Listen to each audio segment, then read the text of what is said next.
The way ni mfalme mzee Yusufu. Unyama baba? Unyama. Heri? Sana, alhamdulillah. Hivi 2026 muziki wa taarabu mmejipanga vipi kuhakikisha unapenya? Kwa sababu unajua sauti ni moja kila siku tulioizoea. Ya mtu mmoja tu miaka na miaka. Ndio sauti ambayo inabeba sauti nyingi nyuma. Kwa hiyo nadhani umeona taarabu imeanza kupenya. Sasa inataka kupasua sasa. Kwa hiyo tegemee 2026 itapasua. Maana ilisha penya. Imeshaingia. Sasa tunataka kukaa katika nafasi yetu. Kila mtu uligundua nini mzee Yusufu ka-upload nyimbo zako kwenye Apple Music? Yaani nyimbo zote 2-in-1 zote zile za zamani. Laza zile ulizi-upload mapema. Nani alikupa mbinu nzuri? Ni nani wale kina Slide Digital wale kina MX. Weka hapo nyimbo na nini na nini. Kwa hiyo wale wataalamu wanajua, kwa hiyo nilipata ushauri wao, kwa hiyo ndio nimefanya hivyo. Okay. Unaziona sasa hivi zipo huko bwana nyingi sana. Mimi nimeshangaa, nimeingia tu kwenye platform ngasema jamani mpaka na hii. Mimi 2007 nyimbo nazisikia. Nyimbo zote, nimeweka zote. Na wanazisikiliza, unakuta kama juzi nimepewa 1,000,000 ya 2-in-1 kitu kama hicho. 2-in-1 tu milioni? Yaani 1,000,000 viewers. Bwana. Anasema kwenye Apple kule kugumu sana umepata 1,000,000. Kwa nini? Si mchezo. Sasa wewe ukikaa nao kugumu wanasema. Kwa hiyo nimepata viewers. Kwanza nilipata laki wakasema nimefanya vizuri. Nilipata milioni wakasema dai watu wanakusikiliza bwana. Okay, mzee Yusufu, wewe ukikaa nao ile statistics yao inasemaje? Kwamba ni mataifa gani ambayo wanafagilia muziki huu? Ukitizama unaona pia Marekani wapo, Arabuni, Kenya na Tanzania ndo sana. Uganda, Burundi, Kongo si sana lakini wanasikiliza. Lakini unajisikiaje yani the way ambavyo mpaka sasa umebaki yani mfalme ni mfalme tu kwenye taarabu? Najisikia fresh kwa sababu naona kwamba bado na muziki ambao kumbe unaishi, alafu bado watu wanaohitaji licha ya kuwa sijatoa hit. Natoa nyimbo mpya, sijatoa hit. Kiasi kwamba mpaka sasa inatengeneza hit, kwa nataka nitoe hit kwanza, alafu ndo nifanye nione nini itakuwa, lakini nyimbo zangu ziko hit kama nimetoa hit kila wakati, yani show hazishi na mambo kama hayo. Mzee Yusuf, Raha za Dunia, ile idea ilikuwaje? Chidi Benz alikuja akaniambia anataka kurudi kama hivi, akanipa nyimbo. Mimi aliniletea chorus yake mwenyewe. Chorus yake kabisa alinipa, kishatunga, kishatengeneza mashairi na sauti yake.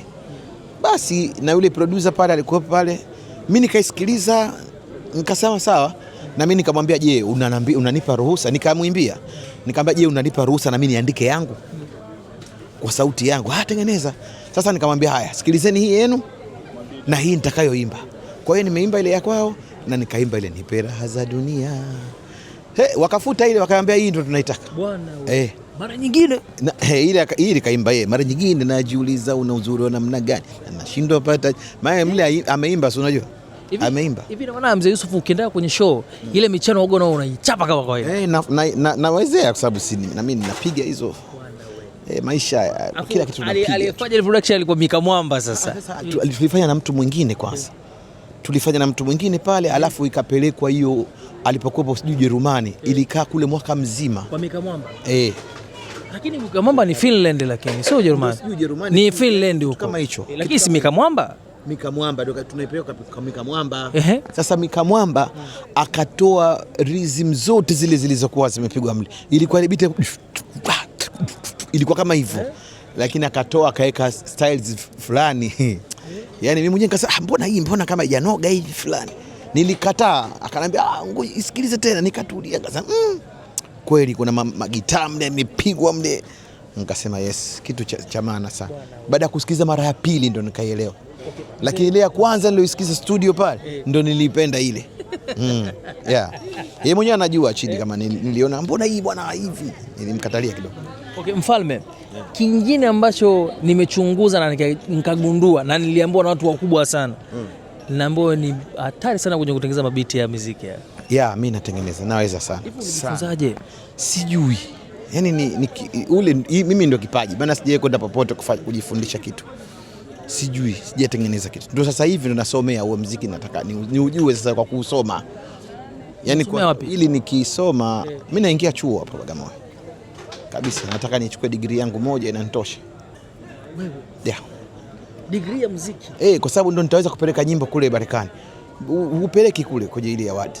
Kama huna kwanza, ukishakuwa na degree ya sanaa na wewe unafanya sanaa, ndio unaweza kuwa mwanachama kule. Okay.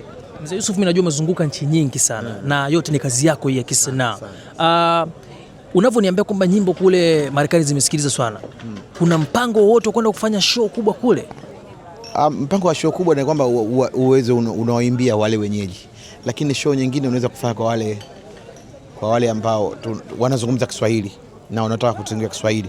Kwa hiyo show kubwa tunafanya kwa namna hiyo, lakini sio ile kama show tunaenda utaita watu kwa sababu ya labda iwe festival. Mara nyingi tunakuwa ni hivyo, lakini kwa show kama show kwa muziki wa Kiswahili unakuwa special kidogo, special kitu maalum. Yeah. Sababu siwezi kusema nikaimba tarabu one day yes unatia tu vile dhalata she's my Valentine kidogo tu unagusa. Hebu tuchapie hiyo. Huwezi kuimba tarabu kwa one day yes is going to be yes inakuwa kama havinogi hivi fulani. Yani unaona she's my Valentine. Mbona unaimbaje sasa? Nigusa ndio tunaipiga kidogo kama umo. On the snow cold na kutamani wewe tunagusia, lakini uwezi kusema moja kwa moja ukatengeneza, yani utaonekana kama unachekesha, unafanya comedy ya stand up. Okay, hivi Mzee Yusuf unaamini kupitia label? Mimi si muamini wa hicho kitu. Kwa nini? Sababu sijui ina faida gani kwangu, sijui. Sasa siwezi kujua kama kitu sikijui, siwezi kukiamini. Kama ningekuwa najua ni nini label inafanya nini au imenifanyia nini, ningesema, lakini sijawahi kuona inanifanyia kitu au naona au wanakuwa mara kuna hiki kuna shida.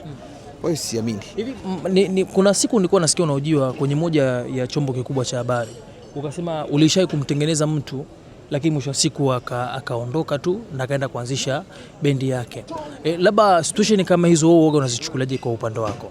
Ndio na changamoto tu unapata kujua, kwa sababu akisha kujiona mtu kama anatoka kufanya kitu kingine na akitoka vizuri, unajua kwamba ile akakuaga kidogo inasaidia, inapendeza, lakini kama vile katoka mtu kimya inakuwa inakera. Lakini sasa ndio yanakufunza na unajifunza na lile kosa lile linakuwa kosa, kwa hiyo unajifunza na kutokana na lile kosa. Hivi ni kweli ile nyimbo ni chumu ilikuwa ni kwako?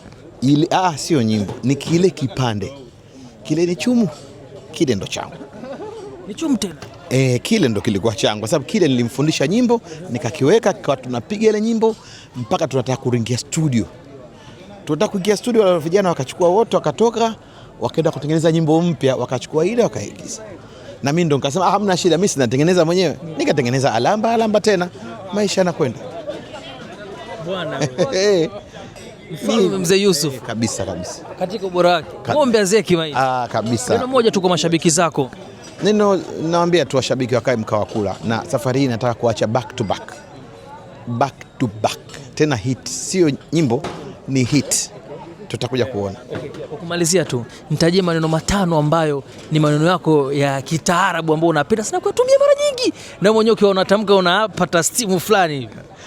Maneno ndio hayo matashtiti tu, mambo ya tashtiti, sababu maneno yako mengi, lakini ni jinsi gani unayatumia. Hata ukisema nimenogewa ni neno zuri ukilitumia.